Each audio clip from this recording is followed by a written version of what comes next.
Faltan 6 minutos para las 6 de la mañana. Nos metemos en el primer tema de entrevista. Las 6. Para las 6, 6 minutos para las 9. Se me asustando a un pueblo usted con esto. Faltan 6 minutos para las 9 de la mañana. Ahí se me chipotearon los números. Nos metemos entonces en la primera entrevista de esta mañana porque la Suprema Corte de Justicia finalmente confirmó a la bancada bicameral femenina que los 3 juzgados especializados en géneros previstos por el presupuesto finalmente se van a concretar, pese de que se había anunciado que no había rubros para este objetivo. Para conocer todos los detalles, recibimos esta mañana a la diputada del Partido Colorado, María Eugenia Rosselló, integrante de la bancada femenina. Bienvenida. Gracias. Buen día. Bueno, es una buena noticia. Ayer participaste de esa reunión. ¿Qué fue lo que cambió que ahora, bueno, sí se van a poder concretar estos 3 juzgados especializados? Una gran reunión, una excelente reunión.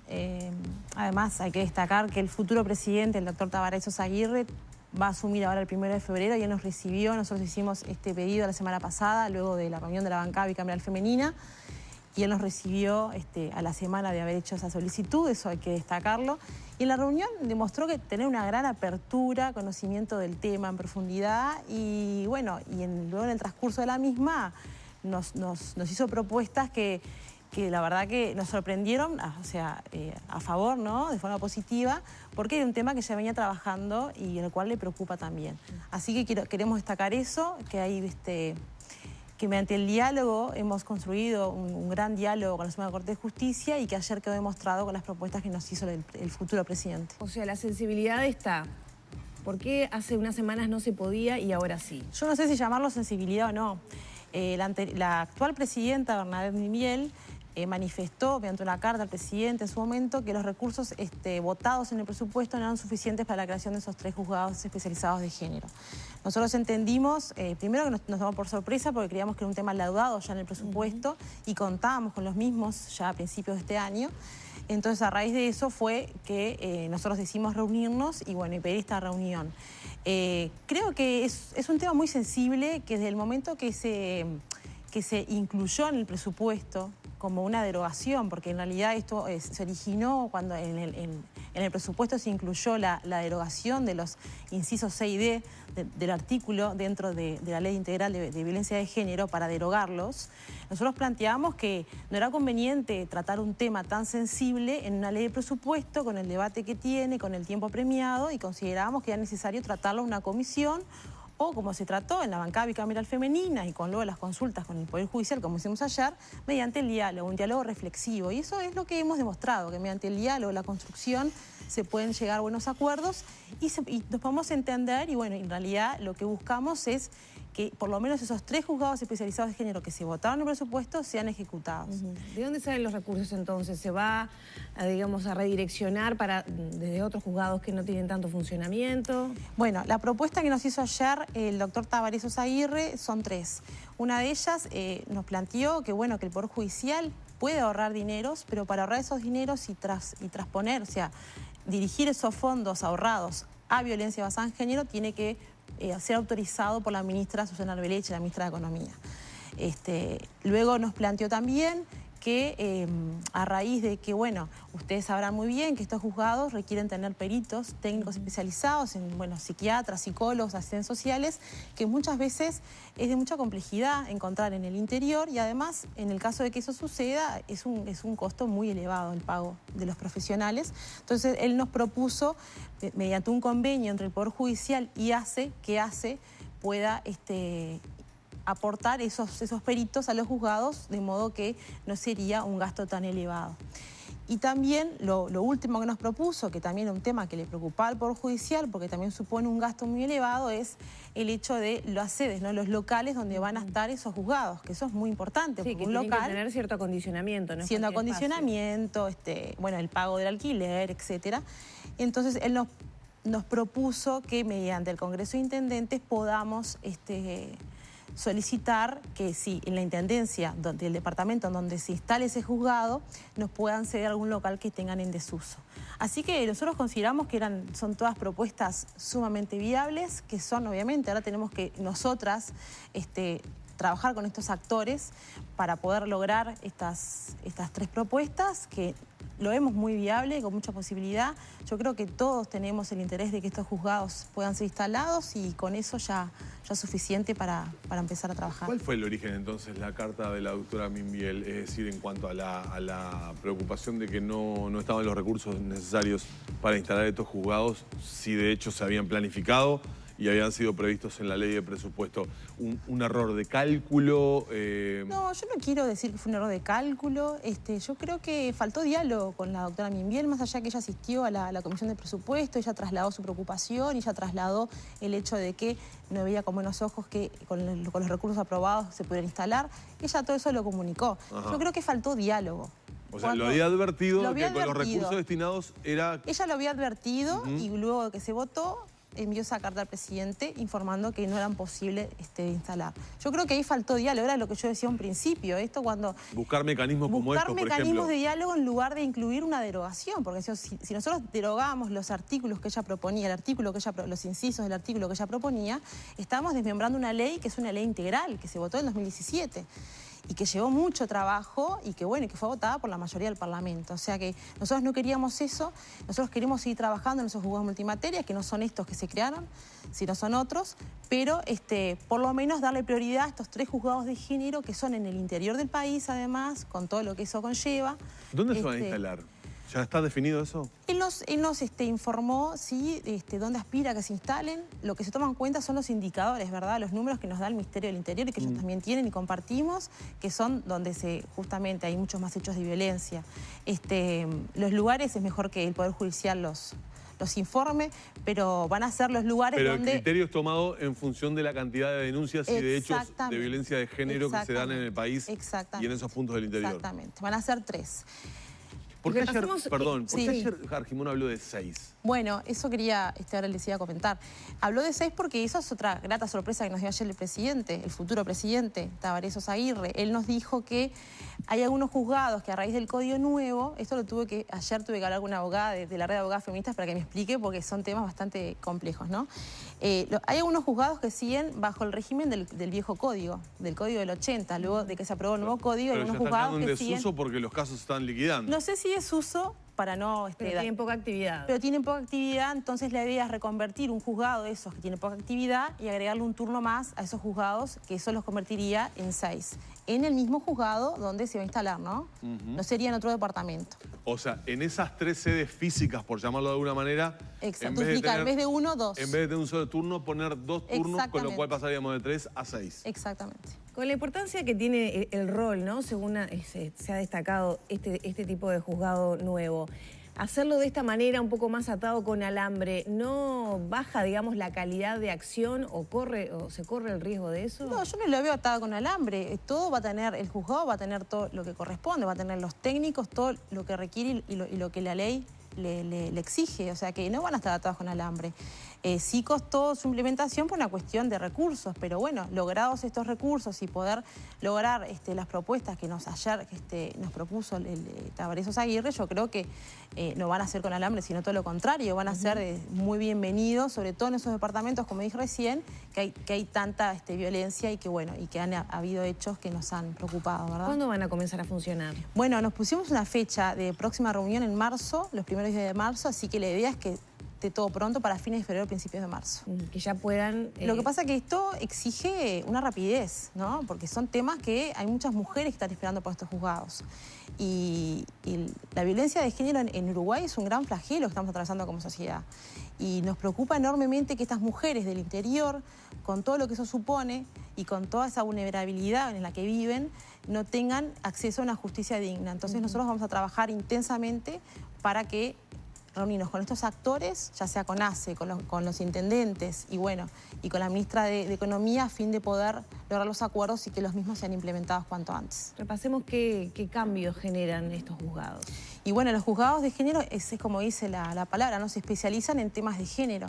Entonces, una mujer que sufre violencia de género puede ir al juzgado a denunciar el hecho y ser atendida por un juez y atender esa situación, ¿verdad? Que actualmente eso no se da.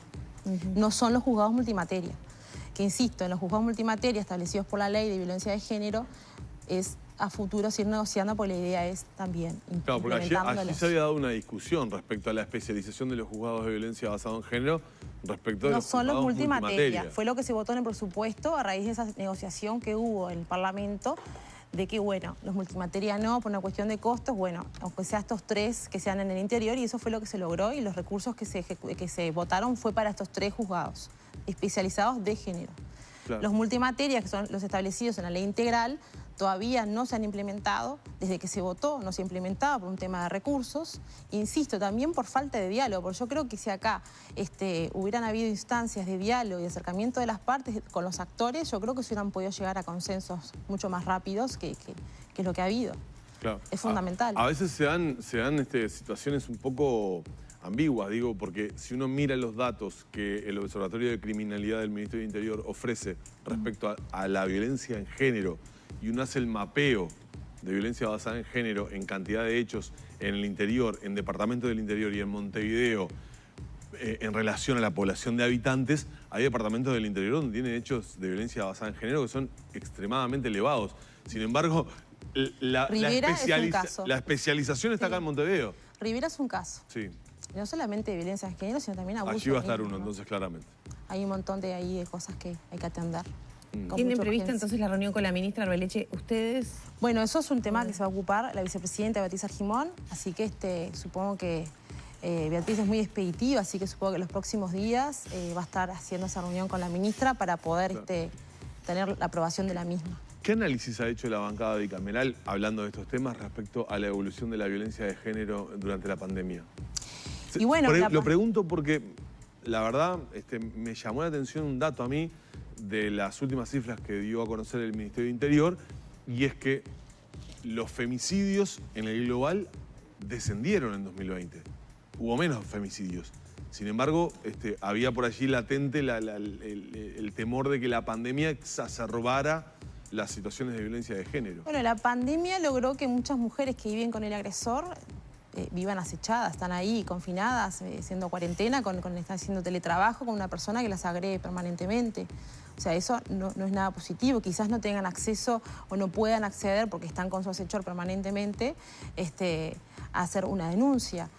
Esos datos reflejan una cuestión puntual de este año que fue muy especial. No quiere decir que haya bajado tampoco estrictamente. Igualmente, yo con que haya 1 o 2 ya me alcanza. Hace poco fue el caso de Carolina Contreras y todo el horror que pasó después, ¿no? Sí. Que bueno, que veremos qué pasó con el tema del cráneo, etcétera, pero siguen habiendo femicidios y eso nos preocupa. Y atrás de un femicidio hay niños que ven todo eso también y que viven todo eso con su mamá, y qué pasa con esos niños. Eso también hay que atenderlo. Nos preocupa enormemente. La bancada bicameral femenina el año pasado tuvo 2 instancias de reunión, porque fue un año muy especial, con la LUC, con el presupuesto y con la rendición. Y sí nos reunimos en 2 oportunidades. Este año tiene la expectativa de poder reunirnos mucho más seguido, pero yo quiero destacar a la bancada bicameral, para quienes no saben lo que es, claramente es la reunión de las mujeres, ya sean senadoras o legisladoras del Parlamento, que trabajamos y vamos a trabajar por políticas públicas que favorezcan a la igualdad de género y para que justamente las mujeres tengan más oportunidades y se respeten sus derechos. Así que para nosotros es fundamental que estos 3 juzgados de género se efectivicen y se ejecuten tal cual se votó en el presupuesto, con las propuestas de ayer del Poder Judicial, pero que se efectivicen, es fundamental. Tenemos que atender esas situaciones en el interior del país por una cuestión de territorialidad. Las mujeres tienen menos acceso a este tipo de juzgados y de justicia, y es necesario darles esta herramienta para que se sientan más seguras, es fundamental. Tenemos el compromiso ciudadano de lograr estos juzgados y lo vamos a hacer. ¿Qué otros objetivos concretos tienen en carpeta desde la bancada bicameral? Bueno, como te decía, nuestra idea es justamente trabajar en políticas que favorezcan a la independencia económica de la mujer. También, como sabrán, si una mujer depende económicamente de un hombre y está en una situación de violencia basada en género, es muy difícil que la mujer decida denunciar o bueno. Así que trabajar en políticas que favorezcan la independencia económica es fundamental, la educación es fundamental. Y bueno, también se presentó la ley paritaria, Gloria Rodríguez, la senadora del Partido Nacional, presentó esa ley, así que la presentó el año pasado y no la hemos trabajado todavía por las cuestiones que le mencioné recién, pero bueno, hay muchas cosas en la agenda, hay muchas ganas. La verdad que es una bancada muy linda que a pesar de que todas pertenecemos a partidos diferentes, tenemos la misma misión y trabajamos muy cómodas todas juntas. Ya que estamos en el tema, ¿qué pasó? Es una propuesta suya con la canasta menstrual. Y bueno, estamos esperando que vuelva la actividad parlamentaria, está en la Comisión de Población. O sea, y el proyecto, ya en marzo, el proyecto ingresó y está en comisión. Está en Comisión de Población de Diputados y bueno, y en marzo cuando volvamos con la actividad parlamentaria, es decir, que se reinicie el tema de las comisiones y los plenarios, ahí bueno, tendré que llamar a Viviano, que es el presidente de la comisión, para... Perdón, tal vez uno da por entendido los temas del lugar de estar en la agenda informativa todos los días, pero tal vez la gente no lo sepa. Sí. ¿Podemos contar a la gente de qué se trata? Bueno, la ley de canasta de higiene menstrual es un proyecto de ley que presentamos el año pasado con el objetivo de que a través de la tarjeta Uruguay Social, las mujeres más vulnerables de nuestro país, que son unas 134.000 mujeres aproximadamente, puedan recibir mediante una partida dineraria, una partida de aproximadamente 1.000, 1.100 pesos anuales, a fin de que puedan acceder a productos de higiene menstrual. En este caso serían toallas de higiene menstrual. ¿Son elevados los costos en nuestro país? Son muy elevados y además el IVA que tienen estos productos es por demás excesivo. Son productos de básica necesidad que todas tenemos que consumir de forma mensual. ¿Tendría que sacársele el IVA, por ejemplo? Y yo creo que en el futuro sí, claro, por una cuestión de justicia, por supuesto. Es injusto que estemos pagando el IVA de un producto que es de básica necesidad. Tendría que estar incluido con el IVA justamente de un medicamento. Que es mucho menos del 22%. Así que vamos a trabajar en eso también. Es una propuesta que presentó Cristina Lustenberg en campaña, la cual compartimos. Nuestra propuesta abarca solo las mujeres más vulnerables. Creemos que era una forma también de hacerlo más viable y que se pueda aprobar cuanto antes por una cuestión de recursos también. María Eugenia, aprovecho también para consultarte. Ayer justo recibimos a Liliana Brancinskas de Mujer y Salud por el caso de la adolescente de 14 años que falleció en 33 después de practicarse un aborto por el camino legal. Y bueno, desde la sociedad civil organizada se pone en tela de juicio el seguimiento que el Parlamento está haciendo de la aplicación de la ley y cómo es de forma desigual en diferentes puntos del país. Desde ese punto de vista hay una preocupación de la bancada. Sí, por supuesto que hay una preocupación. Yo voy a hacer un pedido de informe respecto a ese tema para consultar a las autoridades de ACE a ver cómo fue bien, en qué circunstancias se dio. Por lo que tengo entendido, esta adolescente falleció a la semana de haber hecho el IVE. Por lo tanto, creo que no tuvo la cuarta consulta, la última consulta, hay que ver qué pasó en el camino. La ley también prevé que todas las citas con el médico ginecólogo y con todo el equipo interdisciplinario también quede registrado en la historia clínica. Hay que ver si está registro de esas situaciones y ver qué pasó, porque realmente no se entiende que en el 2021 una chica que tiene un aborto legal muera por una infección. Algo pasó en el medio que es lo que tenemos que saber. Y nos preocupa muchísimo porque aparte es la primera muerte después de años. Bueno, creo que nunca se ha registrado un fallecimiento con la ley vigente, que es del 2012, pero sí nos preocupa y nos ocupa. Es un tema que nos preocupa enormemente. ¿Advierten una aplicación irregular de la ley? Depende de qué zona del territorio nacional. No debería suceder, porque las leyes son iguales en todo el territorio del país. O sea que ahí estaría en falta la institución médica. Creo que fue en el hospital de 33. Así que bueno, esos datos nos van a informar cuando hagamos el pedido de informe. Bien. Muchas gracias. Gracias por habernos acompañado esta mañana. Muy amable. Allí estaba entonces la diputada María Eugenia Rosselló hablando de la reunión ayer de la bancada bicameral con la Suprema Corte de Justicia.